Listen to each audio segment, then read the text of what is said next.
waanin kaleessa ilaalaa oolerra bicuusi waan garaana nyaatte dubbachuudhaaf hin dhufe jechuudha. Kanaafuu namni caalaa bultumee deeggaraa jirtan hundi keessanuu dubbii kana dhagahuu qabdu jechuudha. Yoo Oromoo qulqulluu taate qofitti dubbii haqaa dubbadhu jaallatamuuf har'a dhiifamni siif haa godhamuuf jettee dhiiga ilmaan Oromoo tokko dhiiga ilmaan Muslimaa tokko akkanatti dhangala'ee haa qufuu qaba jettee ganda kee bakka buute yookiin gandaan maaliin wal qoqqooddee haqqii namaa dhoskuudhaaf warri cinqamtu qofittiin dhaggeeffadhu dubbii kana. Warri caalaan bultumee dhugaasaatii rakkateetii akkana silkiin harkaa fuudhameetii yoo rakkatee har'a reedhuuf ga'e fuuldura ummataatti bahee dhiifama gaafataara jettu dubbiin kun dubbii fudhatama hin qabne. Ummanni kan keenya miilaan yaada seetan immoo warra ummanni sammuudhaan si caala fagaatee jira jechuudha. Warri akka Haftaamuu Lammuu wajjiniin shira kana hunda ji'a lama guutuu xaxxee kaatee reef ummata fuulduratti fiddee ummata gowwoomsuudhaaf shira akkanaatiin ummanni si gowwoomu hin jiru jechuudha. Sabiyyii waggaa 7 dubbii kan kee namni sirraa fudhattu hin jirtu jechuudha. Konguma hin dogongoriin ummanni kan keenya reefuu qabsoo waa'ee dhiiga obboleessa keenyaa deebisuudhaaf reefuuyyuu akka inni itti kawwootan jechuudha. Maaliif seetan otu akkuma gaafa duraa sanaan as bahiitii ummatatti yaada kee ibsadhu jennaan ummata ciicatee bade har'a akkamitti dhufee kana hunda erga biyya qajeelfatee biyya hundarra deemee fagaatee ka'e ta'anii waliin mari'atanii akkanatti akkana jedhi akkanatti akkana jedhiitii dubbadhu jennaan reef dhufee fuulduratti hantuuta bishaan keessaa baate fakkaatee kan ija isaarraa mul'atu somni muluun. Maaliif somni namni hattee beeku tokko namni hattuun yeroo waa'een isaa dubbatamu ijumarraa mul'ata jechuudha. Danda'ee mormeellee ifa bahuudhaaf yookiin dubbatti deebisuuf dubbii sana ofirraa deebisuuf hin yaalle ofumarratti ragaa ba'e jechuudha. Dubbii inni kaleessa dubbate muluu irratti somni isaa ijumarraa mul'ataa jira jechuudha. Kanaafuu ijoolleen Oromoo yoo qulqulluu taate caalaa bultumeetiif hin falmin. Yoo Oromoo qulqulluu taate ta'e haqqiidhaaf falmi. Caalaan bultumee eenyunuyyuu anas yoo ta'e yoo nama ajjeesee redhee baheen dubbadhu. Caalaa bultumee ajjeefteettaa lakkii an keessaan qabu an qulqulluudha jedhee haasa'eera jennaan ummanni keenya gowwoome. Caalaan bultumeen hin ajjeefne rakkateetii silkiin harkaa fuudhameetii akka ummatatti bahee dhiifama gaafatu yaa Oromoo dhiifama naa godhi jedhu dhabeetiin silkiin harkaa fuudhamee mana gurraachaa keessa turee jedhee alanni haasa'u sabiyyiin si amantii. Maaliif wal sobduu? Maaliif ati ergasii ummata biraa kabaja guddaa qabdaa? Haftaamuu Lammuu malaaxaan ati malaaxaan balaa har'a ummata walitti buusuudhaaf reef ala shira kana hunda waliin xaxxee kaatee ummata fuulduratti dhuftee ati kun ciicannaa guddaadha jechuudha. Maatii ummata gurbaa du'aniitiif illee otuu ummanni Oromoo taa'u maatii gurbaa du'eellee ciicannaadha jechuudha. Viidiyoo akka inni dhokatu gootanii har'a immoo kana hunda shira xaxxanii waa meeqa gootanii ummata tasgabbaahee isaa lafa sooma keessa jechuudha. Alas hin fiddanii ummata fuulduratti dubbii waan hin fakkaanne waliin faaltanii bukeessitanii isatti harattee fidde gabaan sirkatti diddeessa jedhanu kana jechuudha. Yeroo ummata fuulduratti baate ani hin ajjeefne otuman ajjeesuu barbaade akkanatti hin ajjeesu jettee dubbattu. Kanaan dura nama meeqa ajjeesuuf akkati yaalaa turte qoratamee sirra ga'ameera jechuudha. Ati duraanuyyuu nama dhiiga ilmaan Oromoo nyaataa ture caalaa bultume eessaa dhayxu nurkaan baatu jechuudha. Ummanni ijji Oromoo si argaa jira eessaa dhayxu ummanni nagaan si gadhiisee dhiifama si gochuun gonkumaa hin jiru. Namni badii baddeesse liivii irratti takkaa bahee ummata dhiifama gaafatee hin beeku.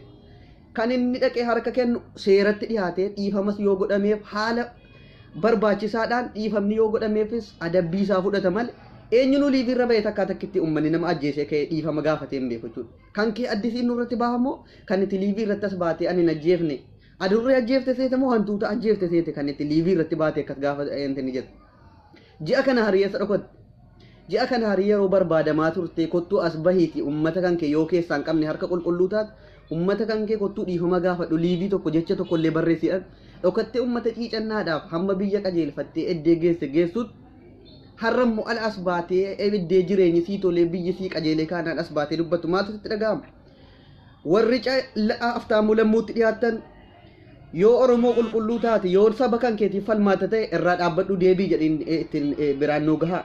Haftaamuu Lammuu akkanattis akka harka keessaa qabdu nutti mul'ataa jira jechuudha. Shira wajjiniin xaxxee maal jettee kaatee artiistii ta'uu isaatiif nu hariinuu baay'ee jaallataa turre. Artiistii ta'uu isaatiif haqqeen ilmaan nama tokko inkaan akkanaa miti ilmoon sareen tokko makiinaan karaa irratti haala hin taane rukunnaanuyyuu itti gaafatama isa kana akkanatti bakka meeqa waraantee ajjeeftee kaatee hadha liivii irra baatee dhiifama godhaa fi dhiifama naa godhaa yaa Oromoo koo warri ergasii na arrabsaa turtan isaayyuu ija jabaattee kan na dhibu isa siin ija jabaattee immoo ummata na arrabsaa turaniif dhiifama godheera jettu. Ofii keetti dhiifama argachuu barteettaa kan ummata kan keenya dhiifama godheeraaf jettee afaan guututti haasoftu. Kanaafuu warri shawaas bakka bu'u caalaan bultumee gantuu kan duraan Jaafarri Yusuuf illee ajjeesuudhaaf barbaadaa ture caalaan bultumee dhiiga ilmaan Oromoo meeqaa galaafataa ture jechuudha. Irraa hin mul'anne inni hadhaa rabbiin ittiin qabuudhaaf ifa baase mal duraanuu inni ummata biyyattillee ummata meeqa karaarra dhaabatee gennoota saamaa akka ture eenyuun ragaa ba'a jechuudha. Sabiyyummaa kootiitiin ummata Oromootii qabsaa'uu jalqabe isa kame muuziqaa baasanii ummata fuulduratti kaa'anii akka madirakiirra ba'anii yoo ummataa qabsaa'u yoo ta'e anuu as bahee liivii irratti isa ta'u eessarra madirakiirra bahee ummata fuulduratti gaa ummataaf kan qabsaa jechuun hin dadhabee dhiiga ilmaan Oromoo galaafata an sabiyyummaa kootii eddeenitti dhaladhe hunduu na beeka ummata kootiif kan qabsaa ture kan gaafattus kan gaafatamtus hundi siyyuu walii barreessitee keessaa walii fixattee kaatee reef ummata fuulduratti ummata gowwoomsu ummanni kan keenya sammuudhaan fagaatee isin caalee jiran gowwoomina warri sammuudhaan fagaate kan isin caale meeqa jira jechuudha kan siyaasa sii kanaa arraba irratti isin irraa beeku otuu isin hin dubbatin keessa keessanitti beekna jechuudha nu kanaafuyyuu dubbii kana dhaabbadhaa as baasaatii seeratti dhiyeessaa namni badii balleesse tokko namni dhiiga namaa dhangalaas ummata fuulduratti seeratti dhiyaatee dhiifama gaafata malee liivii irratti takkaa takkatti argameen beeku jechuudha. Kanaafuyyuu caalaan bultumee Muhammad Said ajjeesee jira dhibbaan dhibbatti. Kanaafuyyuu inni warri najjeefne jedhaa jirtan inni akka jedhaa jirutti jaratu dawwalanii dhufanii manaa na waamanii irbaata nyaanna naan jedhanii fuudhanii bahan jedha. Kan dhiyoo kana kan mana Muhammad Said wajjin mana keessa jiraatu mana keessa kan jiraatu mana dhufee ofiisaatiin nu qaamaa jirru kai baanee bakkeedha kana taanaa jedhee namicha wajjin qaamaa jiru sanaaf birrii akka inni irra buusee birrii kenneefi caalaan bultumee harreessaa baheen jedhe namichi nu dubbatee jira. Namni Muhammad Said mana tokko keessa jiraatu akka inni dhufee manaa fuudhee bahe beekamaadha. Inni onaa dawwalamee manaa dhufanii na fuudhanii akkanatti soba sobee jubbii jallisuu cinqame jechuudha. Kanaafuu erga dhayxee manaa fuutee baaftee sumata ajjeese jechuudha. Situyyuu birriin sii kaffalamnaan ajjeesituudhaa dhufee manaa fuudhee bahe. Birrii caatii si kaffaleef jara qaamaa jiru. Ashaqaa hin dhufnaa jettee gowwoomsitee mucaa miskiina lammii konkoo hin ajjeesu Oromoon ajjeesuu fi fandu'a jedhe ajjeesuu jecha dhuftee manaa fuutee baate. Kana dubbiin kun dhibbaan dhibbatti itti amanamaadha. Isa manaa dhufee na waame yeroo jettu yeellaatu otofii keetti dhayxee ummanni Muhammad Said mana tokko keessa jiraatu sa'aatii ati itti dhayxe sa'aatii ati manatti dhayxee birrii kennitee fi qaamaa jettee fudhattee baate eenyunuyyuu ragaasitti batti ba'aa jira jechuudha. Dhokattee bahuu hin dandeessu of amanii seeratti dhiyaadhuuti caalaan bultumee eessattuu akka seeratti dhiyaatu barbaanna nuti. Kanaafuyyuu warri immoo gandummaadhaanis yoo oromummaa hin qabne yoo sobni dhugaa caalee yeroo kana siluma yeroo sobni dhugaa caalee sobni jaallatamu waan ta'eef yoo dhuma gandummaan isin keessa jiraate dhiigni ilmaan Oromoo tokko dhangala'ee hafuu qabaa akkuma sareeti jettan akka barbaaddan godhaa. Garuu dhugaa jirtu ifaan ifatti walitti himnee wal barsiifnee akka hin ajjeesetti dhugaasaa baraasin hariinu.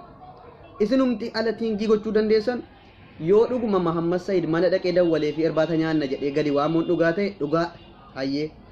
Kanammoo akka inni manaa dhaqee itti waame isa gurbaanni manatti qaamaaru caalaa bultumee manaa dawwalee mana dhaqee jara ta'anii wajjin qaamaaranuuf birrii hammanni kennee ittiin qaamaa jedhee manaa gadi fuudhee bahe irratti ragaa ba'amaa jira jechuudha. Kanaafuyyuu dubbiin hin fakkaanne waanuma hin fakkaanne tokko booxxaa jirtu jechuudha. Waraqata eenyummaa hin qabu achi keessaa gadi bahee dubbachuudhaafis namni waraqata eenyummaa hin qabne tokko maal ta'a minaamin jettee kan itti soba sobdu tokko ati kana harii kan achi keessa jiraataa turte akkamitti eeyyama tokko hin qabne amma eessaa baatee biyya biraa deemte eeyyama hin qabdu inni biyya biraa si geesse jennaan amma ati daffartee qoma kee naffaatee uummata fuulduratti liivii baatee haasoftu kun. Kanaafuu ergaa koo warra caalaan bultumee qulqulluudha bilisa bahe jettanii fi biira taasoftu biraan naagayi namni immoo Oromoo qulqulluu taate dhiiga ilmaan Oromoo kanaa deebisuudhaaf qophii kan kee xumuran yoomuu dhugaan jirtu caalaan bultumee seeratti dhiyaachuu ijoollee wajjin hajjeesan Faayisalis hundi jaraayyuu kan mana hidhaa jiranullee akka caalaan bultumee ajjeese ragaa bahanii jiru jechuudha. Ofii erga qabamanii hidhamanii akka caalaan harka keessaa qabu erga himanii waa tokko wanti sin caalaan keessaa harka hin qabu jettan hin jiru kan wajjin ajjeese mana hidhaa qabamee jira jara gaafatame irraa baramuu danda'a.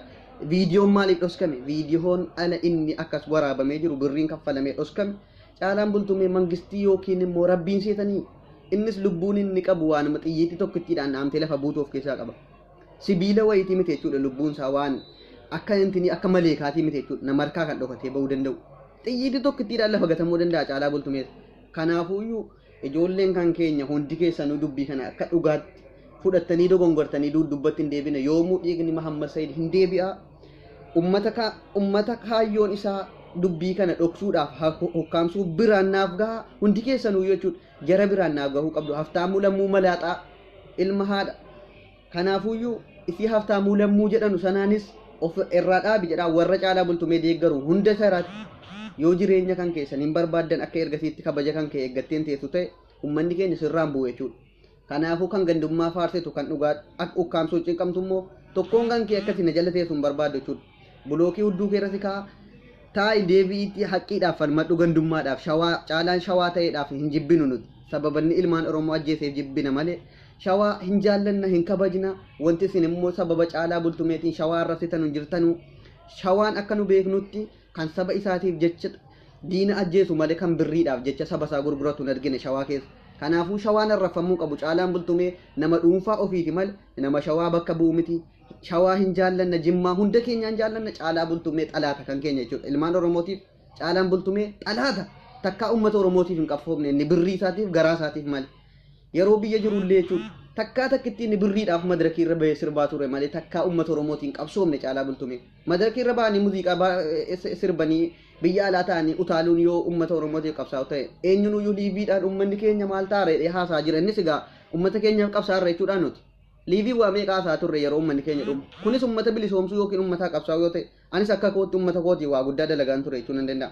Kanaafuu yoo Oromoo qulqulluu taate caalaan xalaata keeti kana booda caalaa tokkoon kan keen falmin.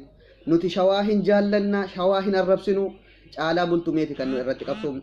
Shawaan biyya saba isaatiif jecha diina ajjeesu malee biyya diina garaa ofiitiif jedhee saba gurguratu miti. Kanaafuu caalaan shawaa bakka hin bu'u. Uummanni Jimmaas sababa caalaatiin shawaan arrabsinaa. Shawaanis immoo dhugaa jiru dhoskuuf jettanii hin haguuginaa. Caalaan ajjeeseera. Dhumatee jira nagaan naa oola.